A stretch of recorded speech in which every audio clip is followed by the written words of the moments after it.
c'est lui qui est responsable vraiment du Hellcat. C'est lui qui a fait renaître Dodge, je pourrais dire. Là. Le Brotherhood, le Direct Connection, le TRX, tout ce qui est Hellcat dedans, le Charger, Challenger, le Durango, le Trackhawk, TRX, tout ceux qui avaient un Hellcat dedans, c'est lui qui est responsable pour ça. Le Demon, il l'appelle dans les gens, les enthousiastes Mopar aux États-Unis, il l'appelle le Mopar Jesus.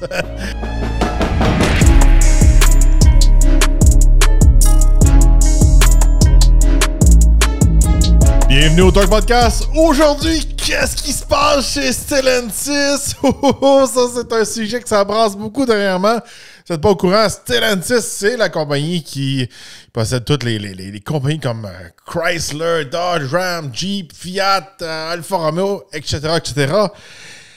Là, qu'est-ce qui se passe? Ça brasse beaucoup. Les ventes sont en chute libre là, depuis plusieurs mois. Chez les concessionnaires non plus, ça va pas bien. Les concessionnaires se plaignent, ils veulent des changements. Il y a le CEO qui est Carlos Tavares qui a démissionné la semaine passée. Son contrat était supposé terminer dans 1 an ou 2. Mais là, je pense que tout le monde en avait assez. Faire une histoire courte, Carlos Tavares avait vraiment une approche européenne pour toutes les marques de chez Stellantis. Il voulait vraiment changer de A à Z, beaucoup de choses, avoir une approche plus urbaine. Puis dans les marchés nord-américains surtout, même en Europe, il y a beaucoup de produits qui ne fonctionnaient pas, qui n'étaient pas adaptés, qui étaient, je pourrais vous dire, littéralement déconnectés de leur clientèle.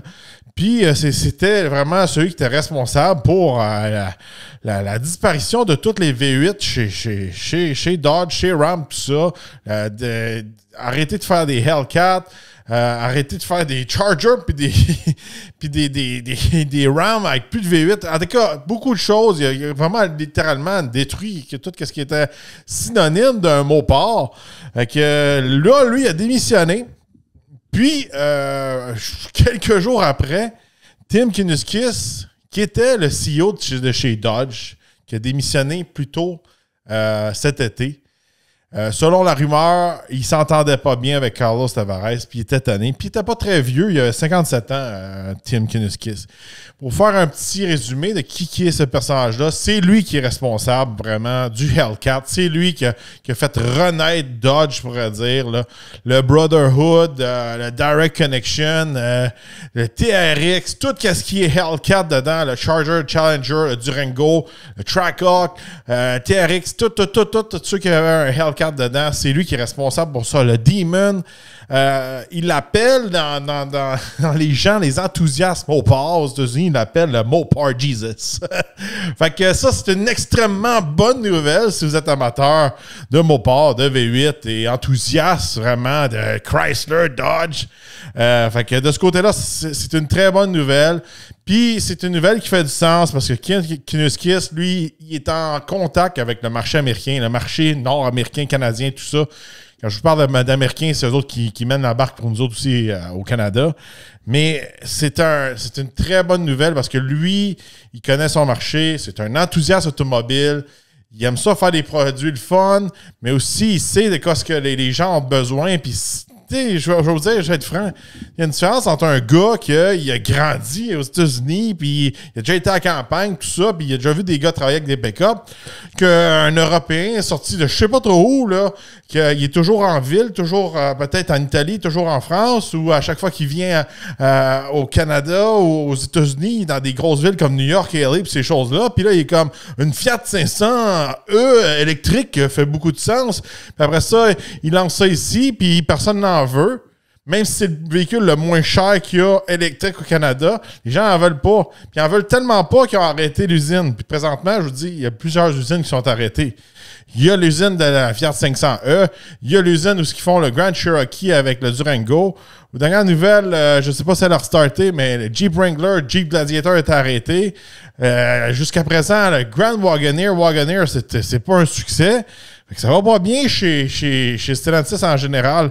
Puis, de toutes ces compagnies-là, même si vous êtes un urbain, éco, woke, tout ça, c'est plate à vous dire, mais de ce côté-là, le pain et le beurre de cette compagnie-là vient de chez Ram. Puis si Ram va pas bien, puis Ram va pas bien aux États-Unis, tout le reste de la compagnie risque de ne pas bien aller.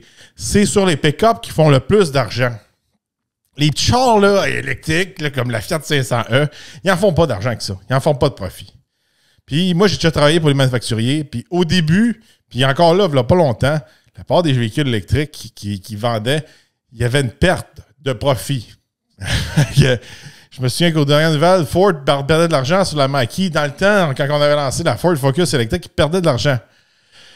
Il ne faut pas oublier, il ne faut pas négliger les pick-up. Puis c'est pour ça que sur ma chaîne, puis aussi, vous allez retrouver beaucoup de pick-up. Parce que, regardez, je le sais que pour les manufacturiers, puis même pour les concessionnaires, tout ça, même s'il y a des concessionnaires qui n'aiment pas que je dise la vérité, quand je vous dis qu'ils disent tu arrives au dealer puis ils essaient de t'embarquer dans un BZ4X ou dans un Subaru Solterra, je dis, ben t'es mieux d'attendre ton Crosstech. Ça, je sais que les concessionnaires n'aiment pas trop ça quand on dit des affaires de même.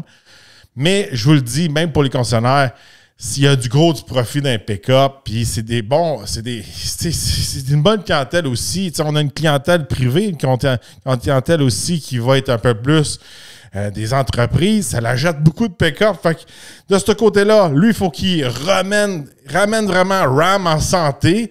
Ram était vraiment en santé. Il y avait vraiment le vent dans les voiles. Là, si on revient, mettons, en 2018, quand ils ont sorti leur nouvel intérieur, avec toutes leurs options de moteur qu'il y avait, il y avait le V8 Hemi, après ça, ils ont sorti le V8 avec le e-Torque, il y avait le Eco-Diesel, etc., etc.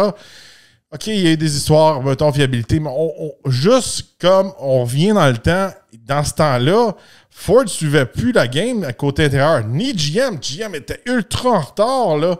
Il a fallu qu'il essaie de rattraper, mais on embarquait dans un GM à comparer d'un Dodge dans ce temps-là, un Ram. C'était le jour et la nuit. Encore aujourd'hui, là, j'en ai conduit un là, pas longtemps. Il a amélioré un peu, mais on voit qu'il ne pousse plus autant parce qu'on dirait que Carlos Tavares, il était vraiment dans un futur 100% électrique avec plus de camions, puis peut-être éventuellement éliminer les camions. Ça, c'est des spéculations que je dis de ça, là. Mais on le voit qu'il était zélé, puis il amenait sa compagnie vers le désastre, là. Il oublie qui achète, qui dépense, puis qu'est-ce que les gens veulent. C'est important de ne pas être déconnecté, puis c'est important aussi aimer ton produit, puis être passionné. Fait que là, avec Tim Kinukis qui revient, c'est une super nouvelle. Puis clairement, on voit qu'il savait chicaner, puis il n'était pas capable de se sentir avec Carlos Tavares. Pour démissionner d'un poste comme ça du jour au lendemain, avec toutes les choses qu'il avait faites dans le passé, tous les lancements, puis toutes les choses cool qu'il avait créées, je pense qu'il chicanait gros. Puis je pense que c'était un gars qui disait non, si on fait ça dans Ram, ça ne marchera pas. Si on fait ça chez Dodge, ça ne fait pas. Puis je pense que c'était peut-être lui aussi qui était derrière le fameux projet secret d'une nouvelle génération de V8. Puis il s'est fait couper, je pense, l'herbe sous le pied par Carlos Tavares. Puis tout ce que je vous dis là, c'est des spéculations, mais en gros, tout le monde dans l'industrie a un peu entendu des échos de ce style-là. Il n'y a rien de confirmé. Aujourd'hui, je donne mon avis. Mais je pense que c'est ça qui est arrivé. Puis à un moment donné, quand tu travailles fort, tu sais que tu as raison, tu connais ton marché, tu te le quittes. Puis du jour au lendemain, tu te fais couper le budget. Puis non, moi je connais ça. Puis je ne bouge jamais de ma tour d'ivoire en Europe. Puis je viens jamais en Amérique du Nord. Peut-être qu'il n'a jamais chauffé un pick-up de sa vie, Carlos Tavares. Je donne un exemple, là. Mais bon, là, il est débarrassé. Là, depuis qu'ils ont annoncé que Tim Kinukis revient, l'action en bourse a remonté. Ça, c'est bizarre, hein? Ça c'est bizarre, que la bourse a crash d'une affaire, puis après ça, elle revient, puis ci, puis ça. En dégâts. On check ça. Fait qu'est-ce que ça veut dire qu'il revient Tim Kinukis? Ben, ça veut en dire long avec Ram. Ram va peut-être revenir, pas du jour au lendemain, mais peut-être revenir avec un V8, peut-être des choses qui sont plus de sens. Oui, ils vont garder le Hurricane parce qu'il faut qu'il soit globalement appliqué à plusieurs places. Le Hurricane, j'en ai parlé dans mon essai du Ram 1500 2025. Allez voir ça, vous êtes intéressé à ça. Je vais peut-être vous préparer un autre épisode sur l'origine du moteur. Il y a des choses qui étaient importantes à spécifier sur ce moteur-là. Aujourd'hui, je ne fais pas un épisode sur le moteur, mais je vais vous en parler un petit peu plus. Fait que, on peut s'attendre que Ram va revenir avec des beaux projets, des compétitifs contre Ford, contre GM, contre Chevrolet. Puis aussi, on peut s'attendre que peut-être que le TRX va être de retour, parce qu'ils l'ont pas tué, le TRX. Le arrêt chaud, c'était vraiment comme un espèce de Ford Raptor EcoBoost. Ça leur reprend une espèce de Raptor R. Le TRX pourrait être de retour, refaire le Hellcat. Et c'est plate à dire, là, mais aux États-Unis, là, il y en a beaucoup qui en achètent des Hellcats. Il y a une certaine partie du crowd, je pourrais dire, aux États-Unis, qui aiment vraiment ça. Puis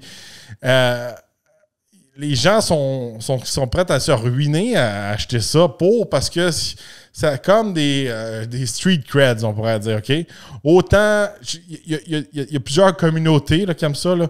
La communauté des Noirs aime beaucoup, c'est les Hellcats. Mais il y a aussi les gars de l'armée, puis les jeunes un peu plus, avec plus d'argent. Fait qu'il y a beaucoup des gens, des soldats, ces affaires-là, qui, eux autres, ils vont mettre tout leur argent là-dedans pour avoir un Hellcat. Tu sais, comme je pourrais vous dire, dans mon temps, moi, tu sais, j'ai grandi pour loin d'une base militaire, mais les gars, eux autres, ils s'achètent tant des WRX STI. Fait que les gars de l'armée, eux autres, ils mettaient tout leur argent là-dedans, où il y avait un Camaro ou un Mustang. Mais de nos jours, les gars d'armée, c'est comme un peu le Hellcat. Fait que c'est comme un... Tu sais, si tu veux pas, dans la rue, c'était du cheap horsepower. Ils appellent ça du cheap horsepower pour les blue collar en anglais. Puis c'était le fun, puis c'est en train d'être détruit, tu sais. Puis moi, qui est un ancien propriétaire de TRX, j'adorais mon TRX. Je pourrais vous dire que je l'aimais beaucoup, beaucoup, beaucoup. Je pourrais vous dire que la société où ce qu'elle s'en allait était toute contre, de côté assurance, côté plaque, côté gaz, côté ci, côté ça. À un moment donné, je pense que faut que tu fasses beaucoup d'argent pour avoir ce type de véhicule-là dans la société qu'on est. Mais là, il y a des changements politiques aux États-Unis. Fait que là, peut-être avec la nouvelle administration, ça va se laquer un petit peu sur les pénalités, les régulations, le EPA et tout ça. C'est des promesses qu'il dit de faire. Peut-être que c'est ça que ça prend à l'industrie automobile présentement pour redevenir en santé.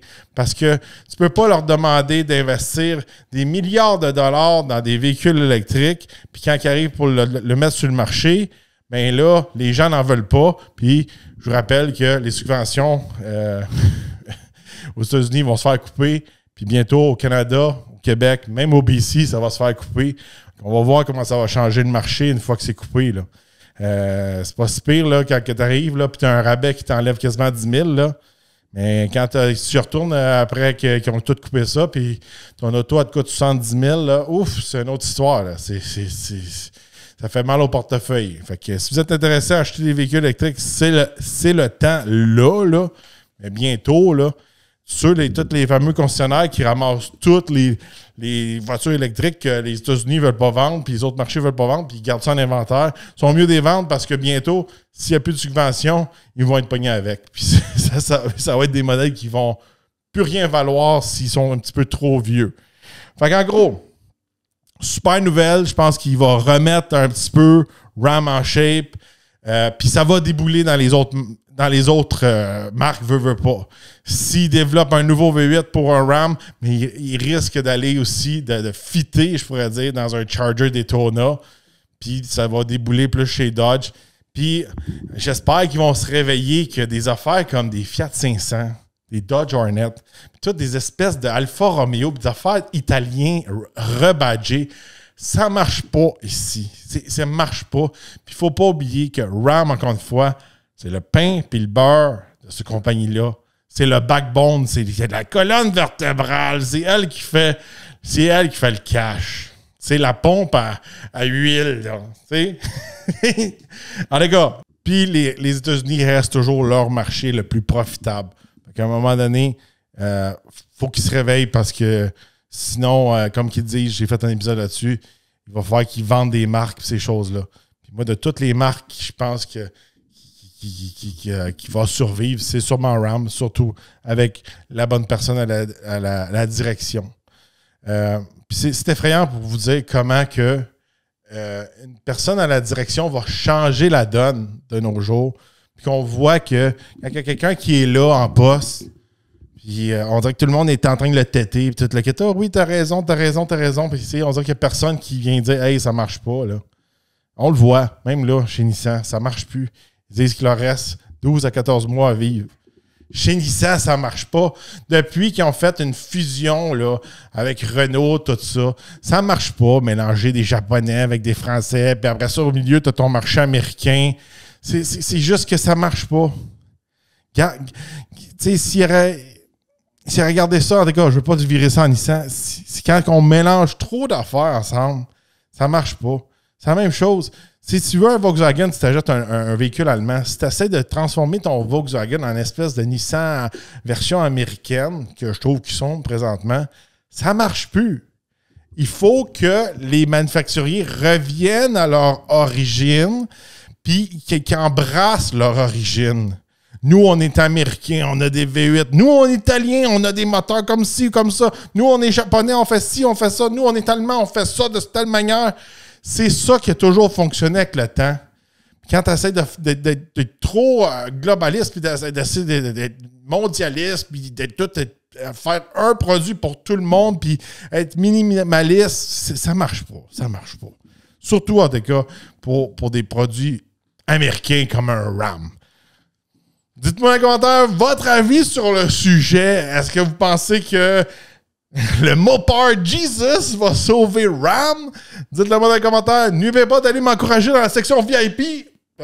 J'offre beaucoup de contenu supplémentaire, des behind the scenes, sujets croustillants, etc. Beaucoup d'avantages. Ça coûte pas cher puis ça nous encourage, surtout qu'on vous pousse pas beaucoup de publicité. Il y a le lien dans les commentaires, autant pour YouTube que Spotify. C'est très apprécié. Et si vous êtes nouveau, n'oubliez pas de vous abonner, liker et de partager. On se revoit dans un prochain podcast.